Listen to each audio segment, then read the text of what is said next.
Was Dak Prescott's game against the Washington Commanders in Week 18 the worst game that he's ever played? All that and more in this episode of the Locked On Cowboys podcast. You are Locked On Cowboys, your daily Dallas Cowboys podcast. Part of the Locked On Podcast Network, your team every day. Locked on Cowboys. Locked on Cowboys. Welcome back to the Locked On Cowboys podcast, part of the Locked On Podcast Network. Thank you for tuning in. We'd like to thank you for making us your first listen of the day. Today's episode is brought to you by Prize Picks. Prize Picks is daily fantasy made easy. Pick 2 to 5 players, and if they score more or less than their Prize Pick projection, you can win up to 10 times your money on any entry. First-time users get a 100% instant deposit match up to $100 with promo code Locked On. That is prizepicks.com, promo code Locked On. I am Marcus Mosher. You can follow me on Twitter at Marcus_Mosher. He is Landon McCool. Check him out on Twitter at McCoolBCB. Landon, what's going on, sir? I'm in Los Angeles, and despite being in Los Angeles, I am doing my best to keep my head above the water as it pours down on me. And I just want to take this time to give a quick shout out to my poor brother-in-law who stayed with us on Sunday night just so that he could go to root on his TCU Horned Frogs in the national championship game. And instead of getting the normal Los Angeles sunny experience, he got a face full of 65-7 and a very, very soaked rain poncho. So sorry, George. This is why you don't let non-SEC teams into championship games. You don't want to be embarrassed like that. Sorry, TCU fans. I know it hurts a little bit. It'll get better. Probably not. All right, Lena, let's talk about the tape that we unfortunately got to watch on Monday. Speaking of not getting better, let's watch this tape. We did not burn the tape. We actually went back and watched it. We got to start with Dak because we talked about Dak on Sunday night after the game. He played so poorly. Going back and watching the tape, honestly, I think this might have been the worst I've ever seen him play. He was a disaster from the opening snap. Yeah, I mean, it definitely was his worst game. I think a lot of his poor play was compounded by other stuff too. Like, sure. I mean, there was a vast, majority of the game was him making kind of poor decisions, making some YOLO throws, like, just things. I talked about on Twitter how it felt like the Cowboys specifically were kind of taking away the easy button for this last game. They ran like, literally 50% less play action than the second lowest play action usage game this entire season. They were running almost no motion. Everything was very kind of straightforward. They weren't seemingly scheming anybody open. And Dak, honestly, like going back and watching it, and I think I may have even put this in my notes, like, that's for people that haven't been out to training camp before or seen Dak practice in training camp. That's what a Dak training camp practice looks like, where he was passing up easy layup opportunities to try and throw a 20-yard opposite hash deep crossing route to a tight end that had 3 guys on it when he had Noah Brown, underneath for an easy 6 or 7 yards. It just felt like there were so many instances of him trying the harder throw when it wasn't necessary. I don't know if you saw this, but his average depth of target was like over 11 yards, which is like, why? Like, they were having even a part in this game that was like back-to-back 50-yard throws down the middle of the field where, frankly, they just haven't done that at all this year. It's like, okay, hey, we're trying stuff right now. Yeah. Why do you try this stuff in week 18? When you could be working on your offense? I don't know, but I don't think they were interested in working on their offense. Do you? Like that was I think the takeaway I had is that I think that they were hoping that they could play a vanilla game and win with the talent that they had, and that plan did not work. Dak didn't play the way he needed to against Washington because Washington has too many big athletic guys on defense to play that style, right? If you want to play vanilla, they're more than happy to do that against you because that's how they win, right? Best third down team in football on defense. and I think that the issue with the game wasn't on third down. I mean, you knew that was going to be kind of a difficult thing to do on third down, especially if you aren't going to be using play action and motion or any of the things that kind of help get your guys open. Where this team lost this game is offensively on first and second down. They ran too many RPOs. They ran so many RPOs, it was ridiculous. And it wasn't really working. They weren't able to kind of gain any traction in the run game, so they couldn't get anything on first and second down. So vast majority of Dak's pass attempts were on third down and unmanageable against a pass rush that was only sending 4 people and then dropping everybody. And because, that pass rush includes guys like Durant Payne and Chase Young and all Montez these guys, Sweat. Montez Sweat, they were getting enough pressure on Dak that it made him uncomfortable and forcing him to throw into a lot of coverage. So I think a good portion of this, I'm not writing Dak off at all, or writing off that Dak didn't play a good game. Again, I totally agree. Probably the worst game he's played. It just maybe it's explainable why he played poorly. Well, yes, and then on top of that, even at the moments when he did make the right read and he made the right throw, there were guys dropping passes to just kind of add on top of that. I think the only time that didn't happen is on CD's touchdown, right? CD's touchdown was the only time when it felt like Dak made the right decision, the right throw, and the player caught it, and guess what? They scored a touchdown. Outside of that, in the 2-minute offense that they ran right before halftime, they had almost no success on offense. And like I said, it's a healthy portion of Dak making bad decisions or Dak making a bad throw, or when he did make the right decision and the right throw, guys just dropping it or just not being where they're supposed to be.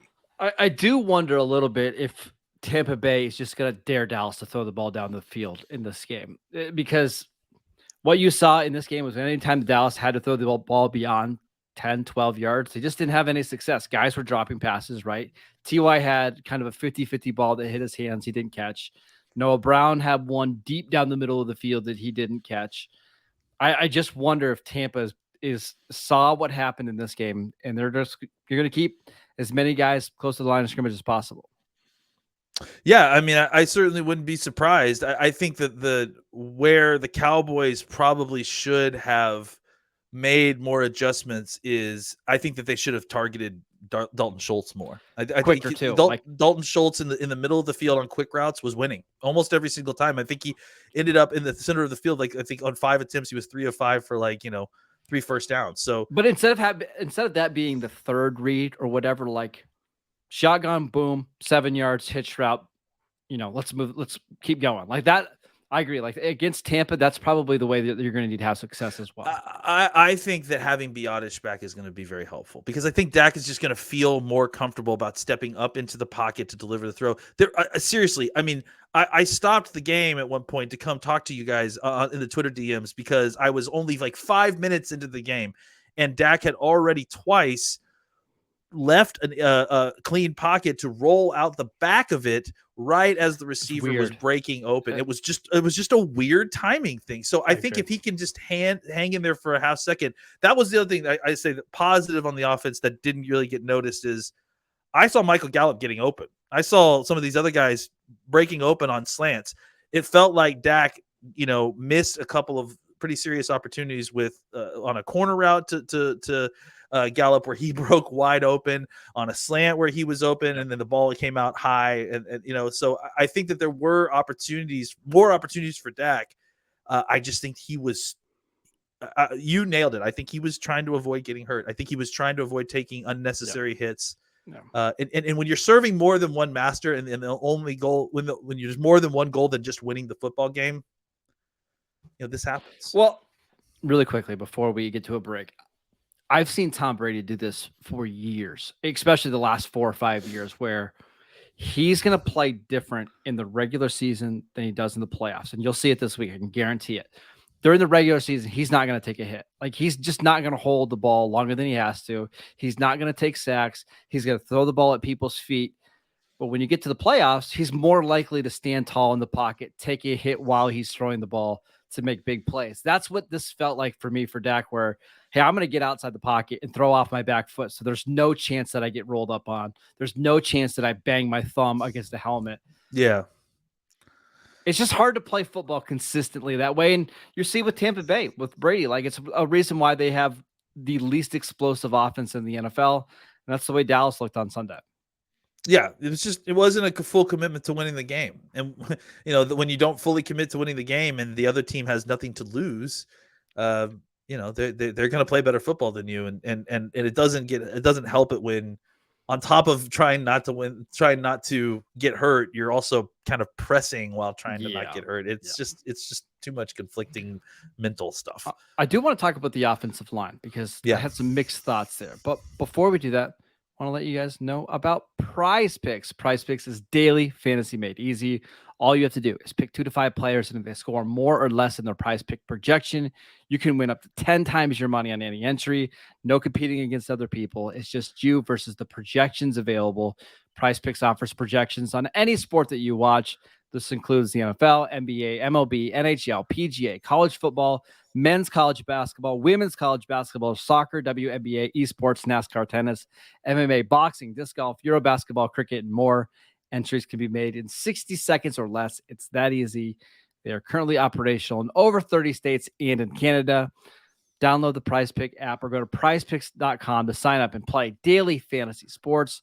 First-time users get a 100% instant deposit match up to $100 with promo code Locked On. It means if you deposit $100, they'll give you $100. You deposit $50, they'll give you $50. Don't forget to enter promo code Locked On at sign up for an instant deposit match up to $100. Landon, we also wanted to tell you about TurboTax. Believe it or not, it's tax season again.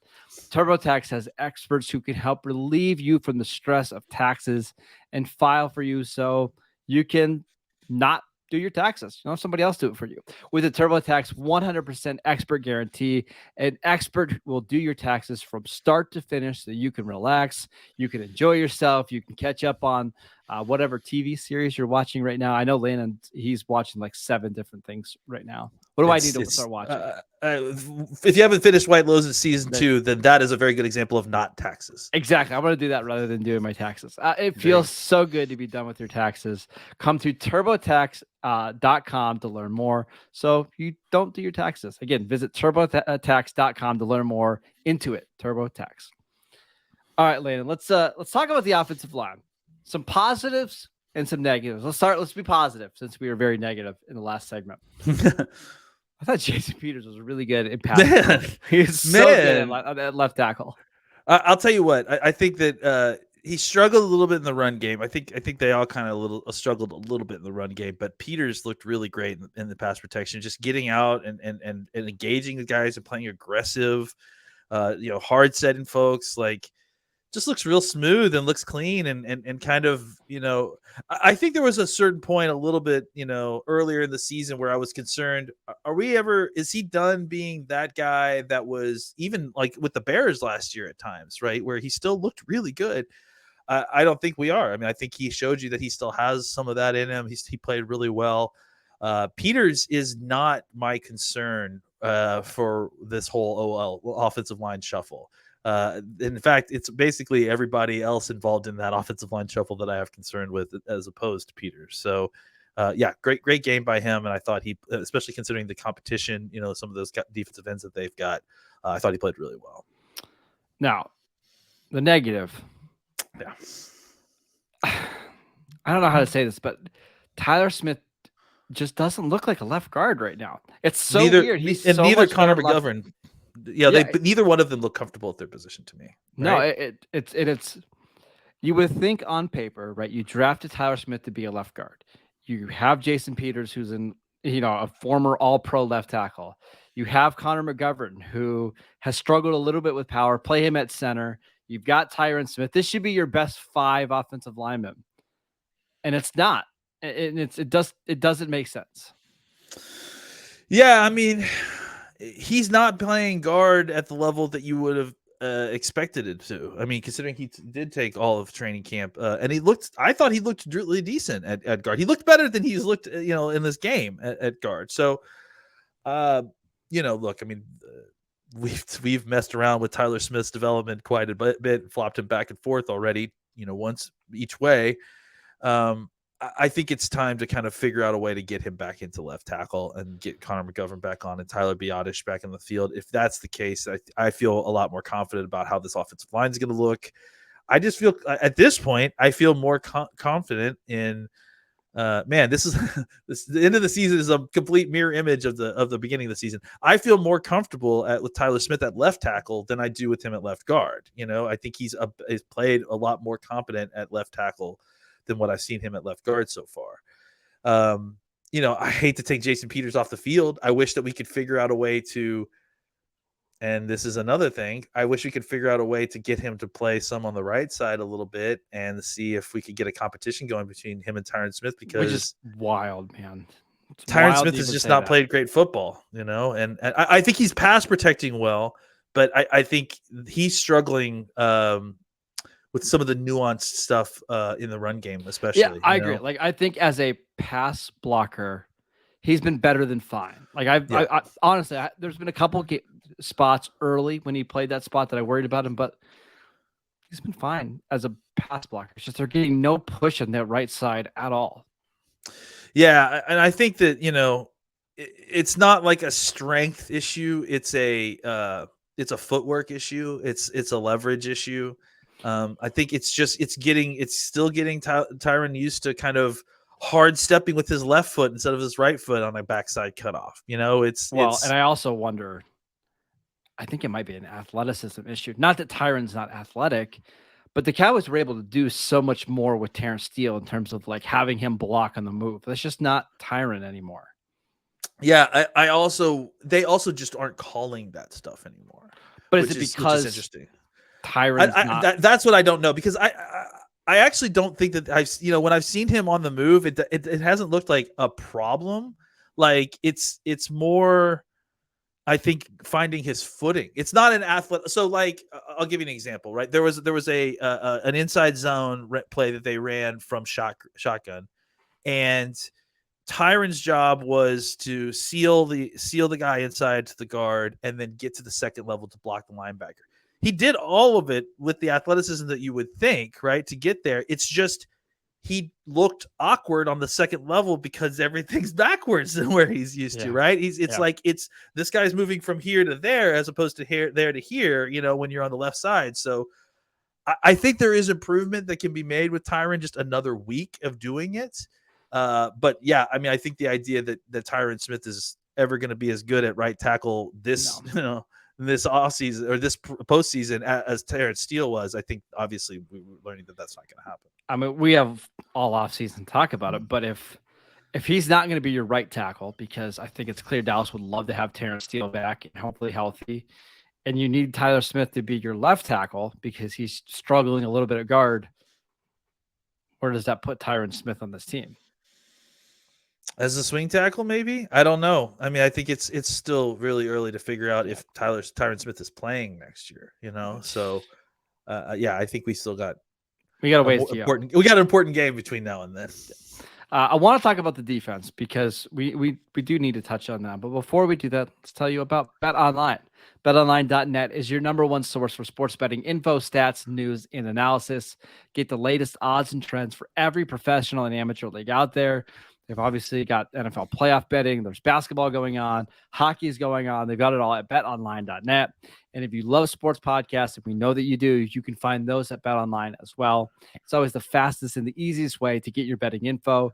Head to the website today or use your mobile device to learn more. BetOnline, where the game starts. All right.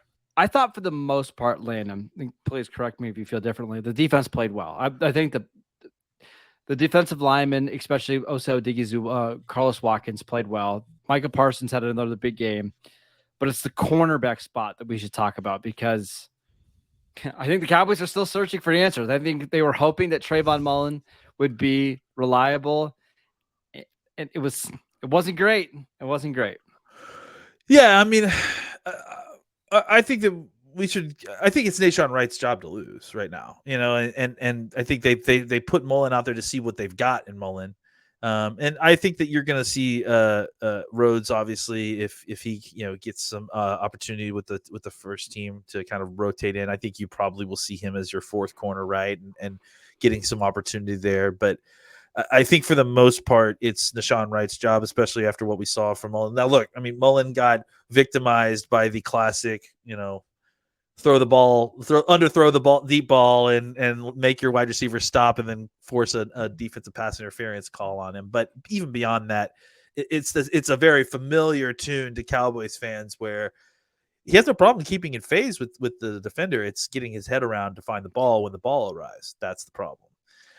So that's obviously a familiar tune for the Cowboys fans. I mean, that's every Dallas Cowboys cornerback in NFL history since, Dion and Trevon Diggs are the only ones that don't qualify, right? Yeah, famously, the Awuzie was the guy that we just felt like, dude, just get your head around and you'll be a really great corner. And guess what? Now he is with the Bengals. He's doing great. So I'm going to ask you a question.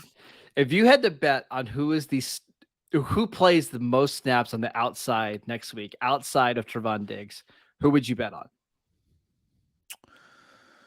This could be a trick question because if they play a lot of 12 personnel, I bet it's Bland. But they're not. I think what you'll see is a lot of Evans with Godwin in the slot and Julio on the outside. I think it's right. I mean, that's my opinion. And then I think that Rhodes will kind of rotate in there a little bit too. I mean, look, this is a little bit early to be chatting about this. I don't hate the matchup. Like, you know what I'm saying? There definitely are worse matchups that the Cowboys could be facing with Nahshon Wright on the outside than this group. Correct. So I agree. Like, if they had a 5'10" receiver who got open quickly, that's where I would get nervous about right now. He does match up well against like a Julio Jones if they're just going to run Julio down the field over and over again. But in some ways, I kind of want Xavier Rhodes playing that spot in this game, to be honest. Well, I think you're going to see both. I do think that if Xavier Rhodes is capable of playing, which it sounds like he probably will be, I definitely think that there's likelihood that you'll see both playing in this game. Because Rhodes has playoff experience. He's been around forever. Sure. He has a ton of experience playing against both Mike Evans and Julio Jones. Like, I just wonder if the Cowboys feel like, listen, we know he's not fantastic. He's going to get beat a couple times, but we can trust him to not kill us on defense. Look, I don't want to get into the Cowboys-Buccaneers game 3 days before we're supposed to, but I honestly believe that if the Cowboys can find a way to keep it all in front of them, they'll be fine. They could stop this Tampa Bay offense. There's no one on that team is breaking any tackles. Like, go look at this. Go watch one of these Tampa Bay games. The way that the difference has been for Tom Brady these last few games is that he's hit these deep balls. That he started to hit some of these deep passes a little bit more than he hasn't previously. They've spent the entire season dinking dunking teams and then hoping for yak, which never produced itself. And they don't really have receivers who play like that. So I think if the Cowboys can find a way to figure out to keep that second cornerback spot from leaking 50-yard passes down the field, that they should be able to handle this Buccaneers passing game. Just which corner do you trust the most? Nahshon Wright, Trayvon Mullen, Kelvin Joseph, Xavier Rhodes? The answer might be none of them. They've got options. That's the thing. They've got options. They aren't all of them great options, but neither is 30-year-old still hurt Julio Jones. So that's the bright side. Is it's not like they have someone outside of those top two guys to truly exploit the situation. So you just got to watch the matchups a little bit. Any other thoughts on the Cowboys defense from this game? Because again, I thought they played pretty well. They were in some bad situations. Yeah. The offense and special teams just put them into some horrific spots. And for the most part, they battled their way through it to keep this game close. But I don't know. Dan Quinn, even after the game, said they were trying some stuff just to get some different looks, but I thought they were fine. Which I think points to the kind of general idea of what I've been talking about of serving more masters than just trying to win the game, right? They're trying to try things. They're trying to do things that aren't necessarily trying to win the game. Yeah. But I do think that a bright spot that we should mention is the improved play of the down roster defensive ends. I think that all of them had much better games than recently and looked to be back kind of in shape. Fowler, Sam Williams had a sack. Armstrong played really well. So I think that was really important. You talked about Odigizua. I think he had probably one of his best games of the season. That's going to be really important. I think the coming week, because I think he had a really good game against Tampa last time, and I think interior pressure against Tom Brady is going to be absolutely massive. So if they can find a way to continue to have him have a big game, And then the other guy we obviously really need to talk about is Chauncey Golson. Yeah. Chauncey Golson really had a good game and was kind of doing all kinds of different stuff. The previous, well, not last week, but 2 weeks ago, he had a really good game. And it was like on all pass rush stuff. And we were like, well, if we could figure out a way to get him involved in run game. And then he comes out this last week, and the really impressive snaps he had were specifically in the run game. There was one play where he was just using his length and his quickness to like put the guard that was blocking him in a complete spin cycle, and then he ended up confusing the running back on where to go, and then it ends up tackling for a loss. I think if Golson is really starting to come on a little bit like we've seen these last 2-3 weeks, that could be absolutely massive, especially if he's able to kind of win early a little bit in the interior in pass rushing situations. He's got long arms. He can knock down passes. That could be really key, pairing those two and then getting Jonathan Hankins back. Defensive tackle play, despite our fears that it's not good enough, I think defensive tackle play is going to be really, really important when playing the Buccaneers. Yeah, Golston has been really, really, really good. He just hasn't played a ton. So yeah, I got the numbers right here. So from PFF, since week 9, which is when he started to play at least a little bit more, 10th highest graded interior defensive lineman in the league. Now, it's not quite fair to call him an interior defensive lineman because he plays all over, but he's made plays. And I think at one point in the season, it was detrimental to have him out there. That's no longer the case. Right? Honestly, it changed the I think the week after you and I called him out, honestly, like the next week he had a really good game and he's been playing really well since then. Yeah, I don't know. I don't know what the right number of snaps are for him yet, because we saw like weeks 11, 12, 13, 14, like he was getting like 10 to 14 snaps a game. Last couple of weeks, it's ramped up to 25-ish snaps a game. That might be too many, but I think in a rotation, 17 snaps, sure, I like him. I think he gives you something. Yeah, I think you put Hankins back in this rotation.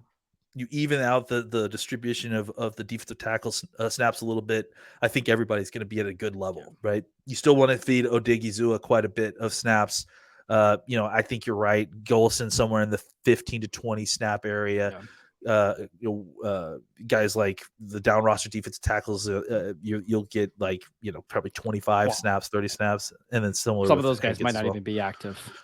Yeah, I mean, honestly, it's gonna be interesting to see how they fit everybody on this game day roster because everybody coming back.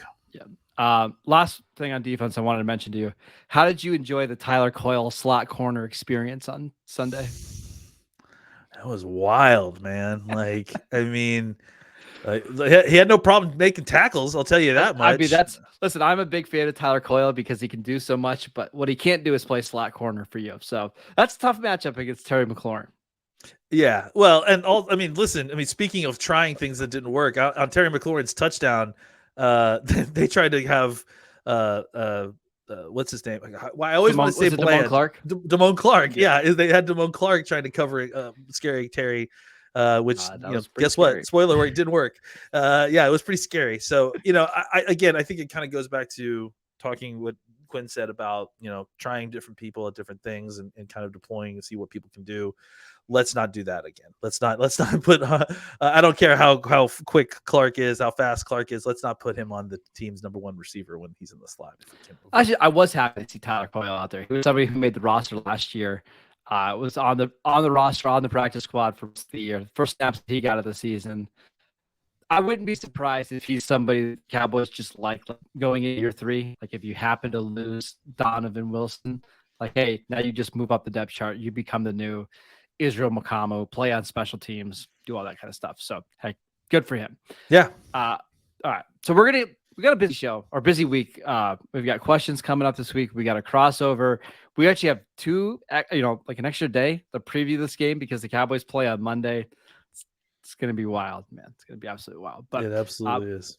We want to thank you for making Locked On Cowboys your first listen today. For your second listen, check out the Locked On NFL podcast, bringing you the biggest stories, local insights, making it to the national spotlight with daily conversations of all things NFL. Locked On NFL available on YouTube and wherever you get your podcasts. All the same places that you get the Locked On Cowboys podcast. Check us out over on YouTube. Follow Landon on Twitter at McCoolBCB. I'm at Marcus_Mosher. We'll see you guys next time.